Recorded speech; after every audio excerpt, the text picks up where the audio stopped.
orang saintis baru mengetahui wajahnya sudah sombong, sudah menganggap bahwa pengetahuannya paling benar, bisa dilihat, bisa diukur. Iya. Tapi mereka pun sama fanatiknya dengan orang-orang konseptual. Iya. Sama fanatiknya, bahkan merasa diri benar, dan mereka nggak jauh beda dengan para penganut agama, merasa paling benar dan menyalahkan semua keyakinan. Iya. Padahal orang-orang saintis juga punya keyakinan. Iya. Apa yang mereka perjuangkan keyakinannya.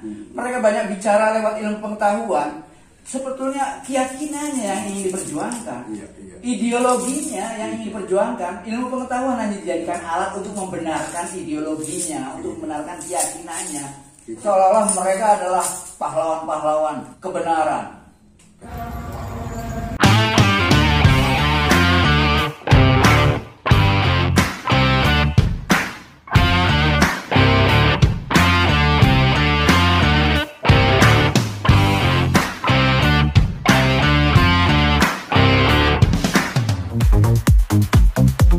Salam cerdas selaras, para pecinta Hyang Wedo TV dan para tandapan di mana saja berada di seluruh alam semesta, baik yang ada di alam skala maupun yang ada di alam niskala. Bertemu kembali dengan saya Hyang Wedo, pengelola channel khusus spiritualitas, channel khusus bagi kamu semua yang ingin merdeka. Bebas merdeka dari penjajahan dan perbudakan pikiran dan egomu sendiri yang selama ini selalu mengaku sebagai dirimu. Maka dalam perspektif spiritualitas, semua orang beragama karena semua orang masih tergantung pada pikiran dan keyakinannya masing-masing. Karena pikiranmu lah yang telah menciptakan sistem keyakinan dan agamamu sendiri, kecuali mereka yang sudah merdeka dari pikirannya sendiri. Salam cerdas selaras. Spiritualitas adalah jalan kembali, sehingga kamu bisa bebas dari pernyataan sesat yang menyesatkan dari siapapun, baik dari para penganut agama, para penganut sains, para penganut ideologi, para penganut filsafat, maupun para penganut kebudayaan ataupun para penganut spiritualisme. Saudara-saudara kita itu yang masih bingung tentang meditasi itu apa ya? Gimana ya? Ya, rahayu-rahayu semuanya, selamat Rahayu, datang rahayu, Pak Agus, rahayu. Mbak Ke, yang bahagia kedatangannya di Padepokan Tandapan Tridia, sekaligus sebagai studio bagi Hyang Wedo TV. Kali ini kita kedatangan dua YouTuber ini. Semoga kedatangan mereka ke sini bisa memberikan banyak informasi yang bisa bermanfaat bagi siapapun juga, ya. Oke, Pak Agus, silahkan Pak Agus, mungkin datang ke sini tentunya membawa sesuatu yang ingin dikaji lebih dalam. Ya, mari kita kaji bersama apa yang bisa kita kaji. Seperti tadi ya, banyak dari kalangan kita itu yang membicarakan tentang meditasi ya. Cuma saya punya keyakinan juga nggak banyak orang itu yang tahu meditasi itu sebenarnya apa. Sehingga banyak meditasi diajarkan itu secara struktural, atau mungkin meditasi itu dikayakan kayak meditasi berbayar gitu. Tapi itu tidak kita bahas ya. Itu urusan beliaunya masing-masing. Ya, yang kita bahas di sini ya, menurut versinya yang Wildo sendiri, sebenarnya meditasi itu apa sih ya? Signifikan manfaat daripada meditasi itu apa, dan meditasi itu punya jenis yang seperti apa? Mohon maaf ya, dulu saya pernah dengar katanya meditasinya orang Eastern dan Western itu beda. Ada meditasi yang masuk ke dalam dan ada meditasi yang lari keluar. Nah, itu kalau menurut yang seperti apa ya? Monggo ya. Jika kita mencoba mencari arti meditasi melalui googling, maka di sana kita dapat menemukan makna dan definisi meditasi di bawah judul Semadi yang tertulis di bawahnya, yaitu meditasi adalah salah satu bentuk latihan untuk memusatkan dan menjernihkan pikiran, sehingga Anda bisa menjadi lebih tenang, nyaman, dan produktif. Praktek ini umumnya dilakukan dengan cara duduk tenang, memejamkan mata, dan mengatur pernapasan perlahan-lahan dan teratur, setidaknya selama 10-20 menit. Jadi, menurut penjelasan Google tersebut, samadhi, arti dan definisinya seringkali disetarakan dengan meditasi yang dalam fokus dan prakteknya mengarah kepada pikiran dengan segala aktivitasnya, yaitu latihan memusatkan dan menjernihkan pikiran, sehingga Anda bisa merasa lebih tenang, nyaman, dan produktif. Pertanyaannya, dapatkah pikiran yang secara alami memiliki watak dasar tidak stabil dan selalu gelisah itu dikendalikan untuk menjadi diam dan hening? Sesungguhnya keberadaan pikiran itu sendiri merupakan cermin dari kegelisahan itu sendiri, karena seluruh keinginan dualitas manusia bersumber dari sini, dari pikiranmu, yaitu ingin menarik semua kebaikan sekaligus ingin menolak seluruh keburukan. Kemudian apa yang bisa dilakukan oleh praktisi meditasi adalah mencoba mengendalikan pikirannya dengan menggunakan pikirannya. Pikiran mengendalikan pikiran. Dapatkah pikiran yang selalu gelisah dan selalu aktif mampu mengendalikan dirinya sendiri? Apa yang bisa dilakukan oleh pikiran hanyalah menciptakan pikiran pengendali yang bertugas menenangkan pikiran yang sedang kacau. Pikiran memang dapat ditenangkan, namun hanya sesaat saja. Pikiran itu akan segera kembali ke watak alaminya yang selalu aktif dan tidak pernah diam, selalu gelisah dan selalu bertanya. Ya, cukup menarik. Kita pertanyaan dari Pak Agus tentang apa itu meditasi. Oke. Kalau kita bahas ya, apa itu meditasi dan apa itu semedi ya.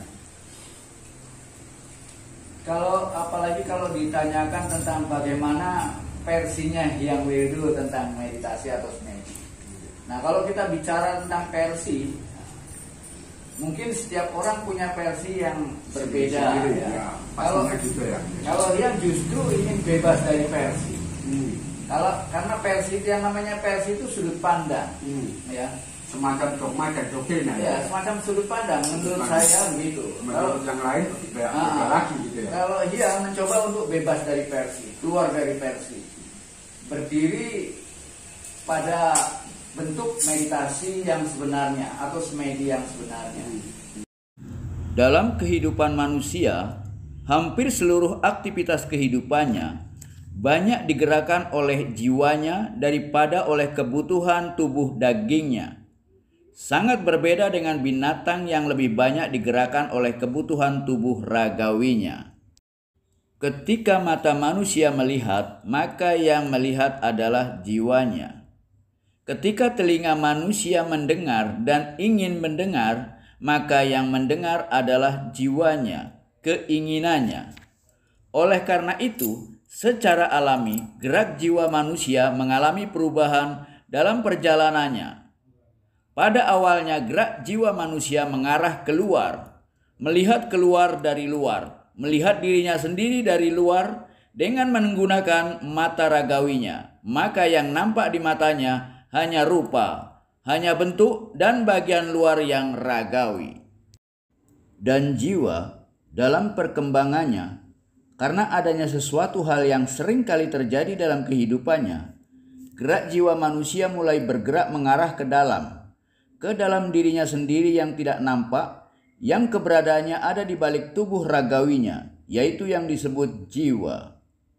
Karena ia mulai menyadari bahwa tubuhnya memang bergerak atau menari, tetapi bukan tubuh yang menggerakkan.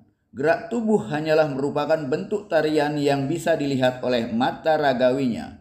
Namun penari sebenarnya ada di pusat kehidupannya, yang bersembunyi di balik tariannya. Dan dalam perkembangan selanjutnya, ternyata gerak jiwa ke dalam lebih baik daripada gerak jiwa keluar, yang lebih banyak dilakukan oleh orang-orang di barat. Ternyata gerak jiwa ke dalam dapat membawa manusia memahami lebih dalam tentang dirinya, tentang kehidupannya, dan lingkungan hidupnya. Namun dalam puncak perkembangannya, gerak jiwa yang fokus dan mengarah pada satu sisi melahirkan kelalaian di sisi yang lainnya. Gerak jiwa ke dalam dapat membawa manusia memahami lebih dalam tentang dirinya, tentang kehidupannya, maupun tentang lingkungan hidupnya. Dan gerak jiwa ke dalam ini banyak dilakukan oleh orang-orang dari timur. Namun dalam puncak perkembangan selanjutnya, gerak jiwa yang fokus dan mengarah pada satu sisi melahirkan kelalaian di satu sisi yang lainnya. Maka gerak jiwa selanjutnya adalah mencoba menempatkan pusat kesadarannya di antara dua sisi yang berbeda. Maka gerak jiwa yang paling puncak adalah tidak fokus ke dalam maupun keluar, melainkan mampu menjadi saksi yang mampu menyadari kedua sisi yang berpasangan tersebut. Nah, gerak jiwa-jiwa ini dalam yoga disebut dharana, dhyana, dan samadhi. Jadi, dharana, dhyana, dan samadhi bukan hasil kreasi kecerdasan tertentu atau hasil kreasi dari tokoh-tokoh spiritual tertentu, melainkan dharana, dhyana, dan samadhi memang merupakan gerak alami jiwa manusia secara universal. Jika kita bahas tentang meditasi, meditasi itu kan bahasa Inggris. Ya, betul ya. Bahasa Inggris yang kemudian masuk ke wilayah kita, dan semua orang memahami meditasi itu dengan berbagai macam versi dan pemahaman yang berbeda-beda. Ya, betul ya. Sebab di barat sana meditasi itu hanya satu aja, satu cara ya. Sedangkan kalau kita kaitkan dengan apa yang kita pahami di timur, itu beda ya. Tapi secara kebetulan orang-orang kenal meditasi itu lewat bahasa barat yang namanya meditation. Ya. Sedangkan meditation itu lebih banyak arahnya adalah bagaimana mengelola pikiran, bagaimana mengendalikan pikiran. Sedangkan di ajaran timur atau dengan kata lain dalam ajaran yang sebenarnya, yang disebut meditasi intinya adalah bukan mengendalikan pikiran. Terus apa ya? Tapi bagaimana membebaskan diri dari pikiran. Oh, gitu ya. Iya. Bukan tentang pengendalian pikiran, tapi di sini tentang pembebasan diri kita dari pikiran-pikiran kita. Bagaimana membebaskan diri dari pikiran, gitu kan? Ya. Karena pengendalian pikiran itu metodenya bisa macam-macam. Ya. Secara teoritis, orang-orang di sini seringkali meditasi itu dikaitkan dengan ada meditasi ke dalam, ada meditasi keluar. Itu kan saya tanyakan ya kan? Itu pengertiannya gimana ya? Meditasi ke dalam seperti misalnya dalam yoga misalnya ya. Dalam yoga itu, di dalam yoga itu ada 3 macam meditasi. Yang pertama itu yang disebut dharana. Apa penjelasannya ya? Nah itu. Nah yang kedua disebut dhyana. Dharana, dhyana, dan yang ketiga disebut samadhi. Nah, jadi ada 3 macam. Ya.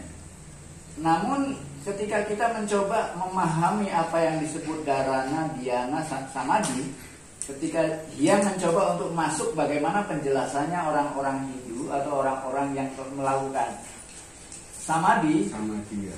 Penjelasannya juga hampir sama, bahkan cenderung teoritis. Artinya perbedaan dharana, dhyana, samadhi itu seolah-olah hanya perbedaan waktu saja dan perbedaan fokus. kedalamannya yang tidak menemukan apa-apa. Ya. Tapi istilah dharana dhyana samadhi yang sebenarnya ini harus dipisahkan dari pemahaman para penganutnya. Ya. Misalkannya di mana ya? Karena apa yang dipahami oleh para penganutnya bisa berbeda dengan ajaran murni yang sebenarnya. Dari dharana, dhyana sama samadhi. Ya, gitu. Sama dengan semua ajaran. Semua ajaran agama yang dipahami para penganutnya dengan ajaran murni yang sebenarnya itu beda.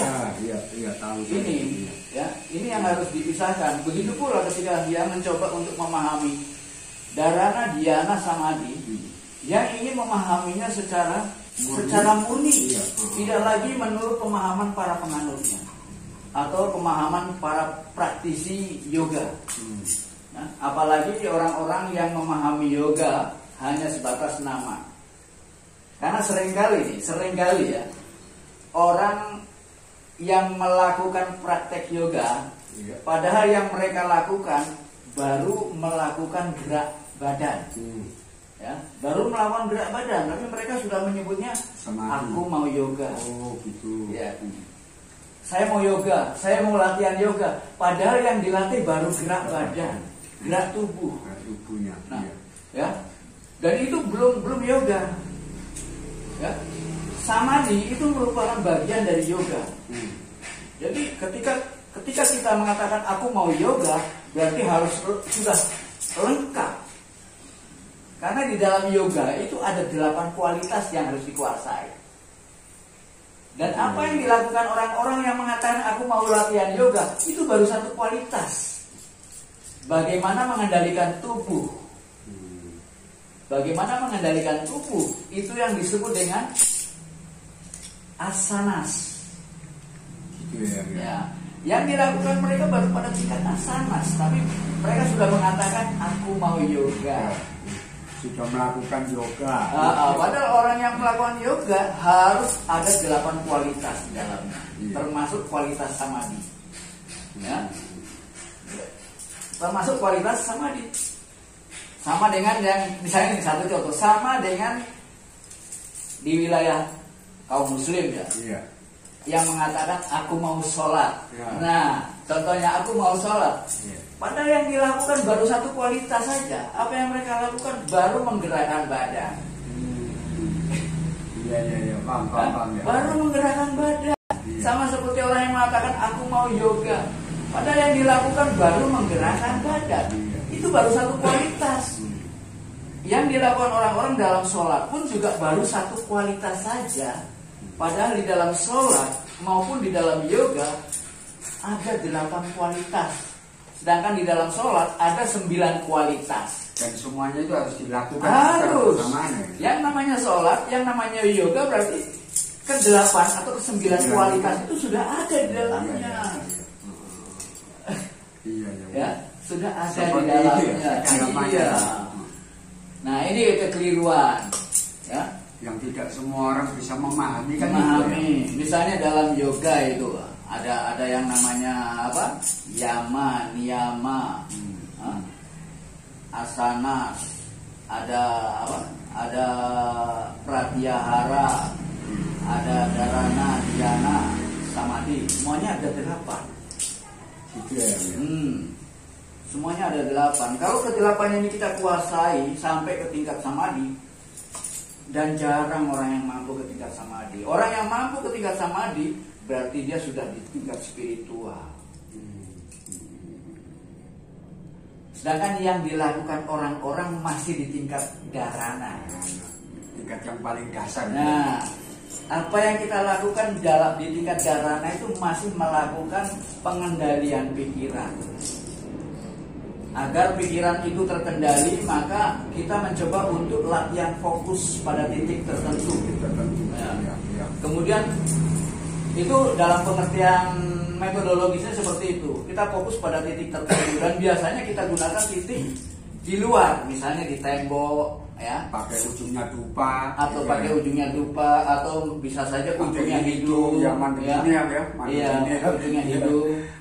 Itu secara metodologis begitu. Jadi bagaimana kita meditasi mengarah keluar. Ya. Tapi dalam kehidupan sehari-hari, ya, semua orang sudah melakukan yang namanya dharana. Nah, apa yang dilakukan orang-orang Barat itu sebetulnya sudah dharana. Karena hampir semua fokus yang dilakukan orang-orang Barat adalah keluar. Selalu melihat keluar, selalu mementingkan yang di luar. Yang di luar itu termasuk fisik, tubuh, wajah, ya, lingkungan, pokoknya yang di luar. Nah, sehingga orang-orang Barat pun ketika mencoba untuk melindungi dari bahaya, maka yang dibuat adalah pakaian luar. Pakaian besi, pakaian kulit. Nah, ya kan? Beda dengan orang Timur. Orang Timur ketika menjaga dirinya dari serangan luar, justru dalamnya yang diperkuat. Nah, kayak ilmu kebal apa. Nah, itu udah beda. Itu bedanya. Oh, itu maksudnya. Ya, kan? Orang ya. Barat mungkin untuk mempersenjatai dirinya, mereka membuat senjata-senjata seperti misalnya pakai tameng, ya kan, pakai pakaian besi, pakai peluru, pakai pistol. Nah, kita orang-orang Timur justru memperkuat bagian dalam. Orang-orang Timur ini meditasi yang dilakukannya dhyana sudah. Dhyana itu ke dalam. Kalau dharana tadi keluar. Tapi yang dipahami orang-orang yang mengikuti laku yoga, dhyana dharana itu hanya masalah durasi saja. Masalah durasi. Kalau dia dharana itu meditasinya hanya sekian menit, maka dhyana lebih sempurna dari dharana, dan meditasi lebih sempurna lagi. Iya. Padahal dalam arti yang sebenarnya, dharana adalah cara hidup yang selalu fokus keluar. Intinya itu ya. Itu yang perlu digarisbawahi. Iya.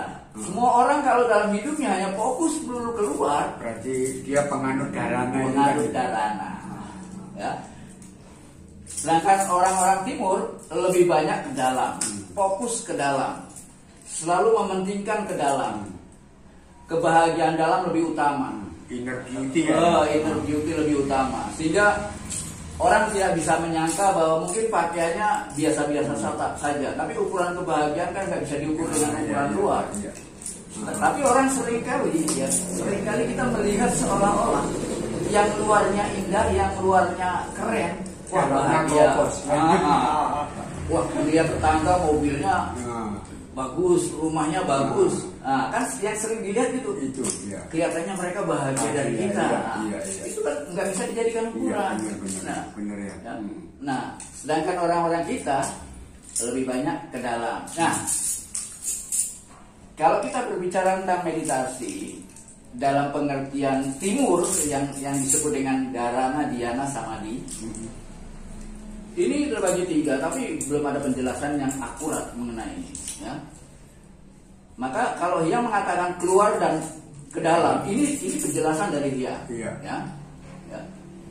Dan itu penjelasan yang sebenarnya. Ya. Karena apa? Ketiga penjelasan ini arahnya ya, kalau kita keluar maka akan melahirkan pengetahuan konseptual.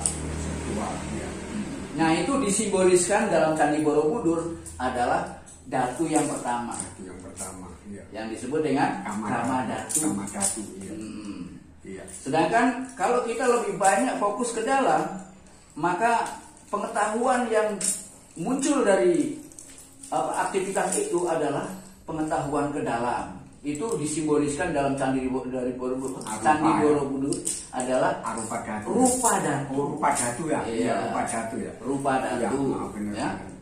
Rupa datu artinya apa yang dia pahami udah masuk ke wilayah nyata, tapi kenyataan yang dia tangkap baru realitas eksternal, baru wajahnya kenyataan. Ya, kalau di wilayah Kama Datu itu baru namanya, baru konsepnya. Jadi belum tahu apa-apa, hanya konsep, hanya nama, hanya gagasan, hanya teori, konseptual. Nah, sedangkan yang lari ke dalam dia sudah mampu melihat wajah dari kenyataan. Ya, rupa datu tadi. Tapi rupanya kan sudah dapat ya. Oh iya, wujudnya itu dia sudah dapat. Dapat itu secara itu tadi ya. Iya. Dia sudah mampu melihat wajah. Nah, ya. Namanya wajah itu berarti kan realitas eksternal. Kenyataan bagian luar. Kenyataan yang bisa ditangkap. Iya. Nah, sedangkan pengetahuan yang ketiga Samadhi tadi kan? Yang dari samadhi, ini beda. Dia merupakan jalan tengah, jalan yang terbaik. Karena apa? Di meditasi di tingkat kedua dan di tingkat pertama dan kedua ini banyak memiliki kelemahan.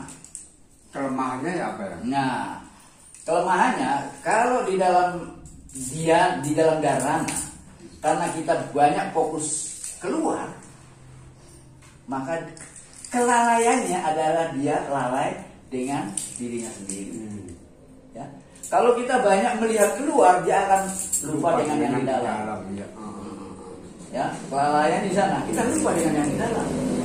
Tapi kalau terlalu banyak melihat yang di dalam, nah, yang begitu pula orang yang terlalu fokus ke dalam, maka dia lalai dengan lingkungannya. Yang di luar ya, Mbak? Iya.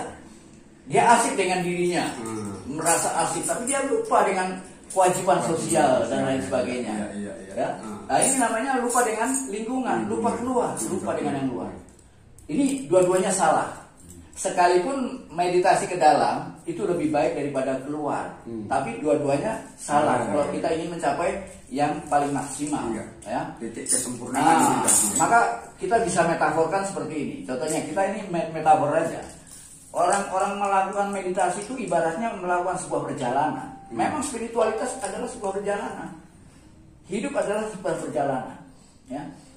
Maka dalam perjalanan, contoh nih, dalam perjalanan misalnya kita berjalan dari Surabaya ke Jakarta misalnya ya. Naik kereta atau naik apa saja. Nah, kalau dalam perjalanan ini, di sana ada dua hal. Ya, ada tujuan, ada perjalanan. Ada tujuan, ada proses perjalanan, ya kan? Nah, dalam perjalanan ini fokus orang bisa berbeda. Ada yang fokus hanya pada tujuan. Ya. Kalau dalam perjalanan kita mungkin fokus hanya pada tujuan, maka dalam perjalanan dia akan merasakan kebosanan. Karena yang ada di dalam pikiran kok nggak sampai, iya. Sehingga dia nggak bisa menikmati perjalanan. Orang yang fokus pada tujuan, maka dia lalai pada perjalanan, dan dia tidak bisa menikmati perjalanan. Perjalanan menjadi membosankan dan melelahkan. Ya. Dan ketika dia sampai pada tujuan, maka dia pun nggak mendapatkan apa-apa di sana, karena dalam tujuan tidak ada apa-apa. Iya. Tidak ada apa-apa. Justru apa yang kita capai dalam perjalanan itulah tujuan. Ya. Nah, sedangkan orang-orang yang selalu fokus ke tujuan tadi sama dengan fokus keluar. Oh, gitu ya. Iya, karena tujuan kan ada di luar. Iya. Ya. Nah, sedangkan orang-orang yang melawan dhyana adalah orang-orang yang fokus ke dalam. Orang-orang yang fokus pada perjalanan, pada proses perjalanan. Bagaimana kita menikmati perjalanan itu. Iya. Ya.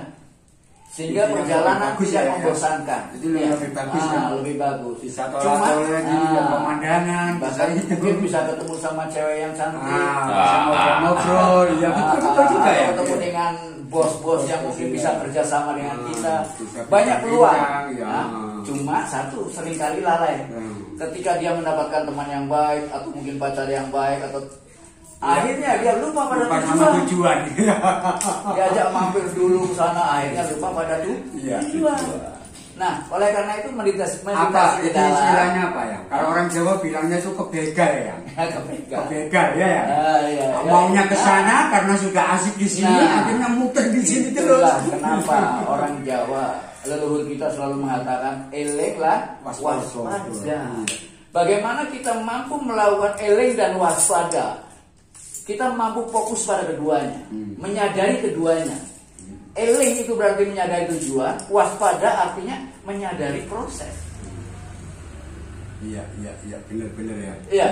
Iya. Orang nggak bisa paham dengan istilah eling lan waspada ini. Kalau dalam Islamnya iman dan takwa. Iya. Iman itu artinya ingat pada tujuan. Takwa adalah mewaspadai perjalanan. Makanya ada istilah takwakal. Ini takwa. sama ini digabungkan jadi satu ya. Ya, takwa di sana. Takwa itu bukan takut pada Tuhan. Takwa itu artinya mewaspadai diri sendiri. Mewaspadai pikiran kita sendiri. Ya. Karena semua bentuk ketidakbaikan itu munculnya dari pikiran. Maka itu yang harus kita waspadai. Maka takwa adalah bagaimana kita mewaspadai dalam kita menikmati perjalanan. Pada saat kita melakukan perjalanan, menikmati perjalanan, kita harus mewaspadai jangan sampai lupa pada tujuan. Tapi kita juga harus berusaha ya, gimana supaya tujuan yang akan kita datangi itu tidak membosankan. Iya. Orang yang mampu menyadari keduanya, ini yang disebut sebagai saksi. Orang yang bisa melakukan inilah yang disebut samadhi. Samadhi adalah satu bentuk meditasi yang tidak ke dalam juga tidak keluar, tapi menempatkan diri di tengah-tengah, di antara ke dalam dan keluar, sehingga dia menyadari keduanya. Ini dalam Islam yang disebut dengan bersahadat. Bagaimana kita menyaksikan keduanya, menyaksikan yang mengutus dan yang diutus. Iya. Menyaksikan tujuan sekaligus menyadari tujuan sekaligus menyadari perjalanan. Iya, sebentar ya. Yang ngomong gini sepertinya saya ingat gini ya. Dulu ada orang ngomong gini ya.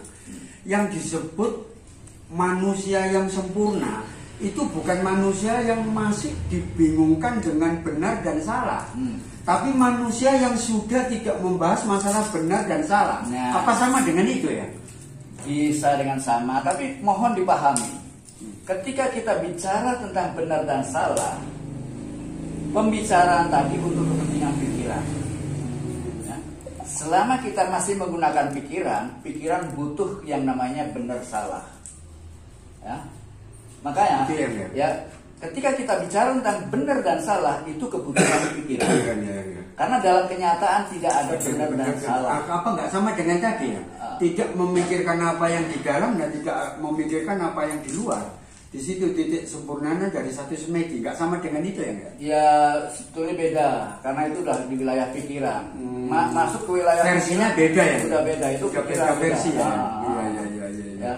Jadi nggak bisa serupakan ya? Nggak bisa diserupakan. Iya. Coba dilanjut yang tadi ya, bahwa semedi yang sempurna itu kita tidak memikirkan apa yang disebut di luar. Iya, bahkan kita tidak lagi menggunakan pikiran. Di situ ya? Iya. Lepas gitu, pasrah gitu ya? Jadi mampu menempatkan diri di tengah-tengah dari keduanya. Karena ketika kita fokus keluar, kita lupa di dalam. Ketika fokus ke dalam, kita lupa di luar. Dua-duanya punya kelalaian. Oleh karena itu, jalan yang terbaik adalah kita melakukan samadhi. Samadhi artinya berada di tengah-tengah, di antara keduanya. Samadhi itu artinya seimbang. Nah, seimbang itu di sini. Tidak berat ke sana, tidak berat ke sini. Kita menyadari keduanya. Makanya di Islam dikatakan dengan bersahadat. Dengan memetaforkan seolah-olah kita harus menyaksikan Muhammad sebagai yang diutus dan menyaksikan Tuhan sebagai yang pengutusnya. Iya, di sana. Kita harus mampu menyaksikan keduanya. Baik dalam perspektif makrokosmos maupun dalam perspektif mikrokosmos. Kita mampu mengetahui siapa pengutus dan siapa yang diutus. Iya. Ya. Maka kalau kita mau memahami semua ajaran harus sampai di tingkat ini. Ya. Jadi dua-duanya kita harus bisa pahami. Oh iya, makanya kalau orang belum mampu menyaksikan, bukan memahami, menyaksikan. Ya. Iya.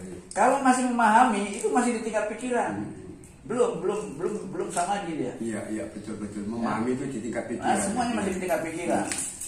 Bahkan di tingkat ini, semua pemahaman, semua keyakinan nggak ada gunanya. Dihancurkan. Iya. Nggak ada gunanya. Iya.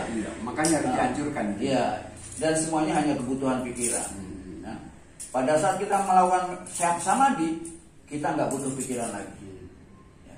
Kita nggak butuh pikiran lagi. Kita sudah keluar dari pikiran. Apa yang dilakukan dalam samadhi sudah melampaui semuanya. Ya. Sudah melampaui semuanya.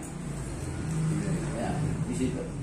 Jadi kayak tadi yang bilang tentang persaksian itu ya, itu nggak peduli jenengan semua dalam agama apa, suku dan bangsa apa, yang penting persaksian itu tadi ya, bukan tentang pemahaman tentang itu ya, bukan pemahaman dan keyakinan ya. Iya. Sudah sanggup nggak menyaksikan itu ya. Iya. Yang penting kan sudah itu mampu nggak ya. Sudah mampu nggak itu? Sudah mampu nggak menjadi saksi? Menjadi saksi dari itu tadi. Siapa yang diutus dan siapa yang mengutus. Bukan tentang pemahaman tentang utusan dan yang mengutus itu gitu ya. Nah, menjadi saksi itu tidak sama dengan menjadi penonton. Contoh, seseorang disebut sebagai saksi sejarah. Iya.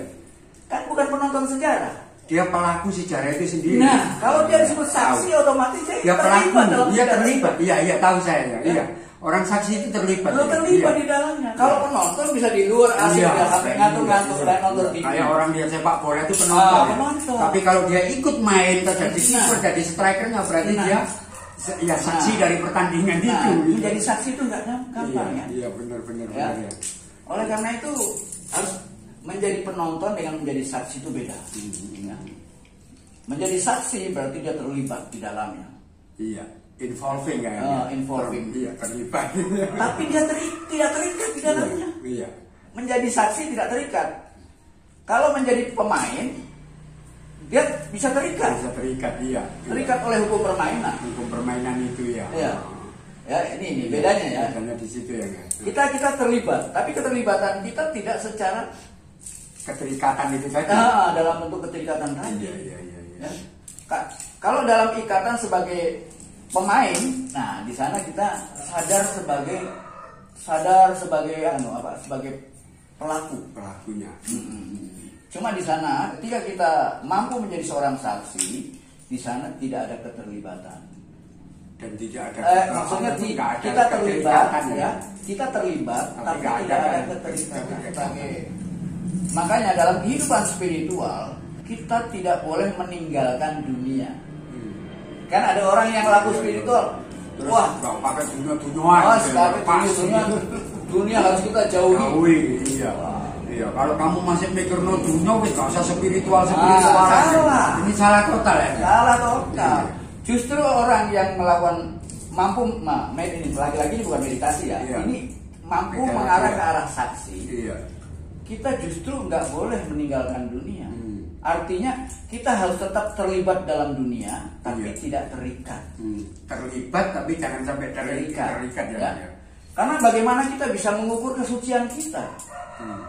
Kalau kita hanya berada di dalam goa, tidak bersosialisasi, tidak bertemu dengan siapa-siapa. Iya, benar. Iya. Loh, ya banyak orang yang ingin menjauhi dunia langsung masuk ke dalam goa, meditasi sepanjang masa. Iya, tahu ya. Lah, ukuran kesuciannya di mana? Iya, benar ya. Apa yang jelaskan barusan ini dulu pernah saya baca di Serat Wahyu Hidayat Jati. Yang disebut pendeta sampurna itu bukan pendeta yang seperti diomongin yang tadi.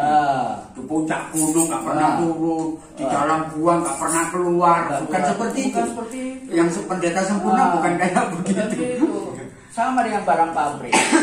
Barang pabrik semua yang dari pabrik pasti bagus. Tapi kalau nggak dikeluarkan terus buat apa? Kalau belum dipakai kan bagus. Iya, bagusnya kayak gimana? Kalau udah dipakai dia nggak bonyok-bonyok berarti bagus. Baru kita bisa ngomong. Kalau udah dipakai ternyata dia bonyok, baru kita tahu kalau ini nggak bagus.